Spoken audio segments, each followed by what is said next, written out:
Hey everyone, it's me Gavin, and welcome back to the channel. Today we're going to be talking about something that I didn't think I was going to be actually talking about on the channel. I was kind of mulling around this all over today, and it is Canada Day after all, as of recording this, so I wasn't really expecting to be hearing something of this nature on today.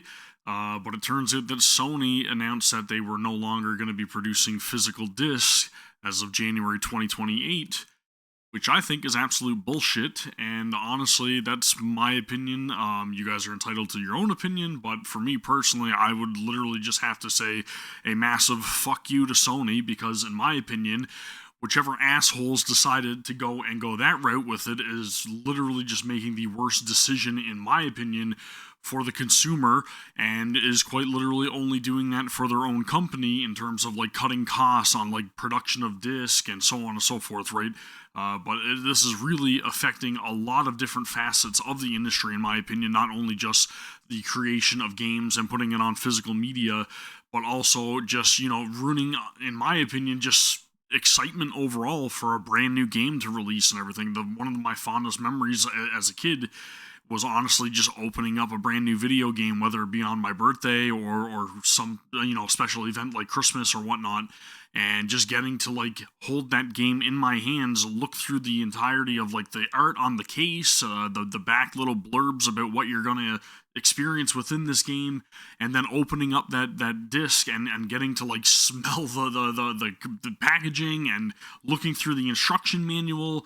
There's just so many different nostalgic aspects to getting a brand new game that are being eliminated now by this decision in 2028, which again I think is just an incredibly bad call overall. It's been honestly on my mind all day, and I literally did not know if I was going to make a video about this, but like it's just been nagging away at me because I am just completely dumbfounded by this decision. It is something that, yes, we did see coming for a long time, but at the same time, Sony were actively speaking out against digital only futures when the release of the PS4 was announced, in which they were like, oh, this is how you trade a game on PS4, and he literally like passes the case of the game, the physical game, to another staff member, right? So like, why did the ideas of that change recently? Evidently with like rising costs, again, of just being able to produce physical media or whatnot, and then also the introduction of digital only consoles as well, right? Like, we can see the writing was on the wall, but at the same time, you wouldn't think that a company like Sony that was so adamant against that, right, wanting to support being able to trade games actively, that's something that's going out the window now with this decision. You can't go and pick up a used game, right? Again, some of the most impactful stories that I've got to experience within gaming have literally been because of going to buy a used game, whether it be from, a thrift store or whether it be from another person or a yard sale or any of that stuff. This is all thrown into the window now with this choice. Because now, once that download code is activated within the case that they're putting on the shelves at retailers for the foreseeable future, let me tell you, that code is used, you cannot do anything with that anymore. And they may implement, things like family sharing options or, things like we get to see with the virtual carts or whatever on Nintendo Switch currently and Switch 2.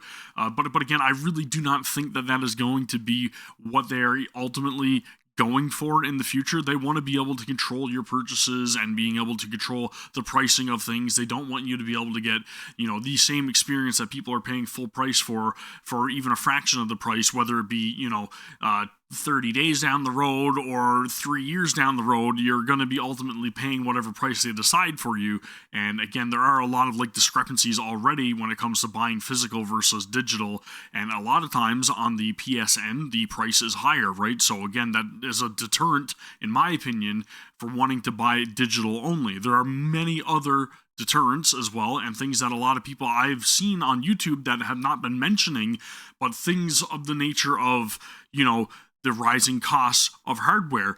Evidently, with new consoles and everything, now with it being digital only, you are going to need a bigger storage capacity in order to house all of these games, which are getting increasingly bigger as technologies increase, right? So again, we're going to need to be looking at bigger hard drives, and that is something that I want to go into specific about because, again, as an IT person, that is something that I do follow.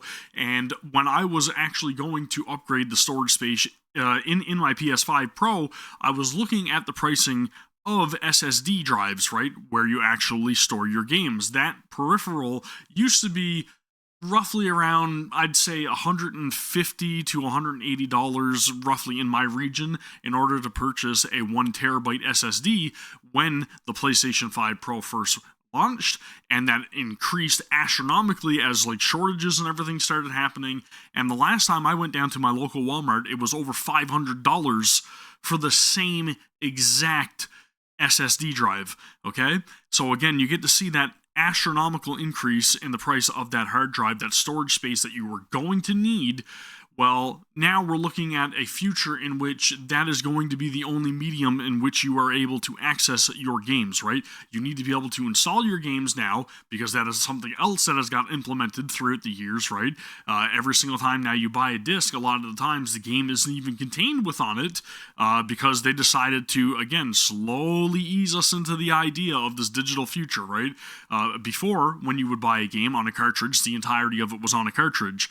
Then they slowly got to the point where, oh, okay, well, we'll give you the game or the majority of the game on the disc, and then you can download a day one patch or whatnot, and then you can play it. Away you go. We can verify you purchased the game, okay, through, somewhat legitimate means, I guess. And then eventually people found ways around that. So guess what? Well, now we're not going to put the entirety of the game on the disc. Now we're going to give you a disc that has, the ability to be able to contact our servers, so that way you can access the files you need in order to install it on your console, right? The point I'm trying to get at is that storage media is going to get increasingly more expensive.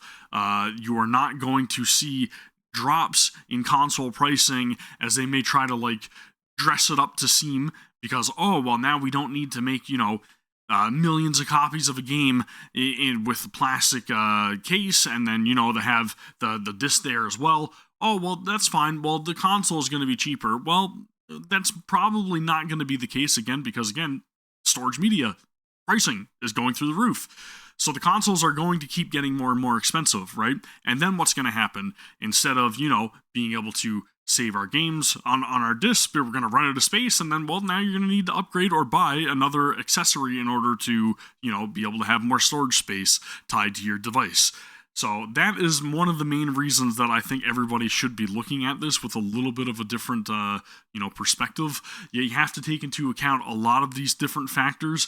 Businesses that literally resell used games and everything are going to be by the wayside now, right? Now, that's another massive effect of this decision that Sony's making. It's crazy because, again, I just keep thinking back to when I was growing up and just seeing the excitement of even just going to a different city, right? And being able to go into the stores and see what was in the bargain bin, or see what was on the shelf, or see what was, recently released, things like that. And it's crazy to think, because they say that, yes, these new digital-only download code physical versions are going to be at the retailers, but for how long, right? That's something that, again, it scares me, because I see that things are digital, and they're like, well, we'll still, have them available, our download codes available at retailers. That's only going to be for a limited time, right? Like, what is the point to go to a physical location, a brick and mortar location, to buy a game that's digital only, when eventually you're just going to have to download it on your console anyways, right? So even in, let's say, rural areas where you don't have access to internet, and yes, you could say things like Starlink are available or whatever else, maybe you don't have that. What then, right? You buy a brand new game, and you don't have an internet connection, you can't even download it with your download code. You have to travel elsewhere in order to be able to put your game on the console. What is the point to go to a brick and mortar location at that juncture, right? Like, it doesn't make sense. Just access it through the store, right? Are you going to get a discount from a retailer on a game that is, again, controlled through digital means? Probably not. It doesn't make sense. So eventually, retailers that are dealing with these download codes in a box are going to be thrown by the wayside as well, right? Again, this is all slow little baby steps towards the ultimate goal, which is literally like, you buy our console, you get access to our games if you pay up front for the full pricing of it. And again, I think it really just eliminates a lot of the excitement and a lot of that value for me personally as a consumer. I look at it and I say to myself, why would I want to be going to dish out full price for a license for a game that I may not even enjoy, but I'm not even going to be able to have access to refund that after a set amount of time. They're monitoring how much you are playing. You get to see these things with even Steam purchases and stuff, right? So again, you're introducing that now to consoles as well, in which even currently, I've recently experienced my own, just accidentally purchasing a game that was in my cart. One of my kids picked up my controller, put something in my cart by accident. I purchased it. You got to jump through a bunch of hoops in order to get a refund through the PSN, right? And you can only do that once every so many days or whatever.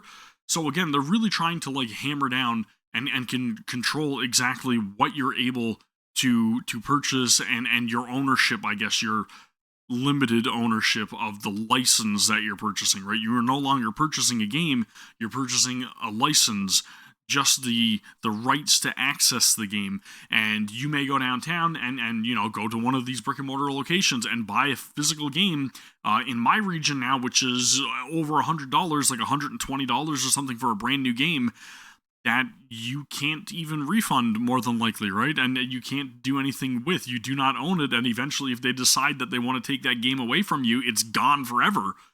So what do you get out of your $120? You get to play it temporarily, and then eventually if they decide to remove it from your library, it's gone completely. And the reason I say that is because I look at something as simple as a demo that was put in on the PlayStation 4 for a horror game, right, that Konami was initially going to put out when Kojima was still working for them, called PT, and it was the playable teaser, right? This was something that was related to Silent Hill. Well, guess what? Eventually, they didn't want to have that demo on the store anymore, and guess what? Even though you had it in your library, you could no longer download it. It was erased, right? If you did not have that installed on your console and you disconnected from the internet, they were taking the game away from you. Right? We've seen it in the past. We've seen it multiple times. There's been multiple purchases that I've made on the PlayStation 4 as well that I can no longer access on my PS5, right? They do not want me to be able to play it on my PS5. So again, I think the PS5 for me ultimately is going to be the last console that I buy. I don't care what they come out with in the future, and again, this is a personal choice. I'm not trying to tell you what to do with your own money or your own decisions in terms of gaming or whatever, but I knew it was bad news immediately as soon as I heard that GTA 6 was going to be going digital only, and then the physical was going to contain a download code in a case, which is just silly to me, right? So immediately, again, I was like, all right, here we go again. This is, Xbox all over when they were introducing, their console back in the PS4 era, in which they were like, yeah, it's digital, was it digital only? And then, oh, if you want to be able to trade, well, too bad for you.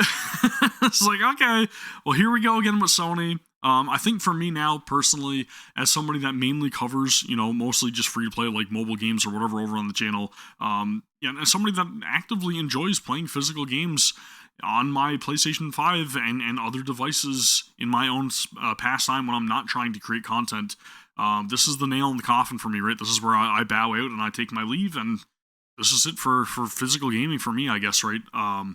If I want to buy something digital, why not just get it on my PC, And to me, that just kind of eliminates consoles altogether.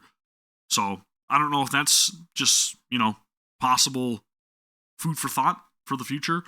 But more than likely, I think consoles now are just going to be on a decline with this approach. And evidently, if Sony's making this call and Xbox is very much made their intentions known as well, and Nintendo with putting key cards out on the Nintendo Switch too. I think it's very evident of where gaming is going in the future, the digital only future, and I'm not about it, right?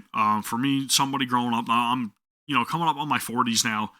This is an era that is so important to me, and honestly, again, all the stories and everything that I've experienced throughout the years, way back from the regular Nintendo up until current, it's just it's too hard of a pill to swallow.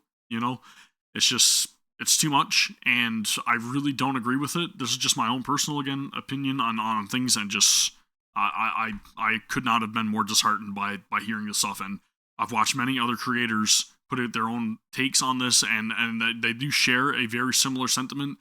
But again, I just do think that a lot of people need to recognize just the gravity of this decision and what it means for gaming and everything as a whole. And honestly, I'm sorry to say it, but like I really don't even care if this video like gets watched by one person or 10,000 people. I really don't expect it to be a big, like, everybody needs to watch this.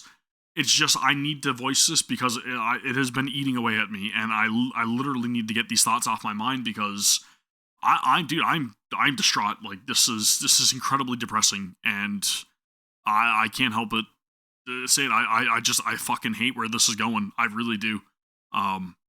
It sucks, but I mean, what do you do, right? The big companies are making their choices. They're making their intentions known, and do you put your money or put your wallet where your mouth is, or do you just accept it? I don't know. Anyways, that's my thought on it. If you guys agree, let me know down in the comments below. If you guys want to talk about it, let me know. I don't know, dude. I'm gonna go and play my old games because I don't care about the future of it.